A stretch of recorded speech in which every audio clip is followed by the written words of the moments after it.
పుత్రా, నీవు ఒంటరివి కాదు. ప్రతి శ్వాసలో నేను ఉన్నాను.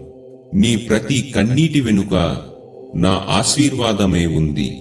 పుత్రా, శాంతంగా ఉండు. వెలుగు సమీపంలోనే ఉంది. నీకు బాధిస్తూ ఉన్నది నేను చూడడం లేదు, వినడం లేదు అని నీకు అనిపించవచ్చు. కాని నువ్వు కన్నీళ్లు కార్చిన ప్రతి సమయంలో అవి నేరుగా నా పాదాల వద్దే పడుతాయని మరువకు. పుత్రా, నీవు బాధతో తట్టుకొనలేను అన్నప్పుడు నా కన్నులు కూడా చెమ్మగిల్లి దీర్ఘశ్వాస పోయాయి. ఇప్పుడు నీవు నా భుజంపై తలపెట్టి విశ్రాంతి పొందే కాలం వచ్చింది. ఇప్పటితో నీ పరీక్షలు పూర్తి అయ్యాయి. ఇక ఫలితాల సమయం వచ్చేస్తుంది.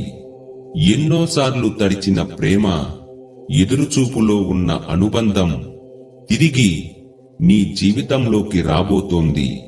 ఇది వాస్తవం. పుత్రా, ఇది ఊహ కాదు. నీకు ఎదురైన ప్రతి బాధకు, నీవు విశ్వసించిన ప్రతి ప్రేమకు, నీ ప్రతి కృషికి ఇప్పుడు సమాధానం లభించనుంది. నీ జీవితంలో